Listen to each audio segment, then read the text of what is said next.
sport karavidesh, more. Po si ore arrin deri kaq pa turpsi sa të bëhen në një koalicion të bashkoj Berisha. Berisha e hedh vallën sipas qytetit grek, ja thash do t'ja them tani. Që ai bën atë që i urdhërojnë grekët dhe bashkojnë në koalicion, dulen me Idrizin. Pra, harron dhe xeron çështjen çame.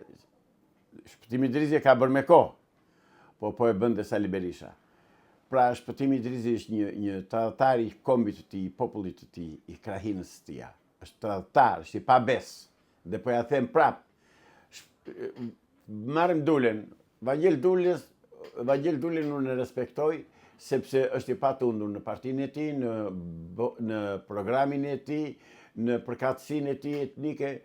E kam kundërshtar politik, nuk diskutohet, nuk ka urrëtie se kundërshtari politik nuk zgjidhet nga unë, por është në të drejtë në punë të tij, është në programin e tij dhe në udhëzimet e tij që merr nga Athina. Është në rregull ai. Ky nga i merr udhëzimet, ky është Shpëtimi Idrizi. Të kesh turp Shpëtimi Idrizi. Je tradhtari çamëve, je tradhtari atyre nënave dhe nuseve të reja që ushqar barku me bajonet nga ai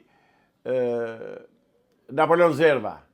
Të kesh turp se ke tradhtuar gjakun e atyre, mira njerëzve. Vuajtje e atyre çamëve që i shikojmë akoma në për video arkaike, të vjetra, shumë të vjetra, që kanë hequr zite e ullirit, janë torturuar dhe të merruar, janë djegur me zjarre me hekur nga grekët.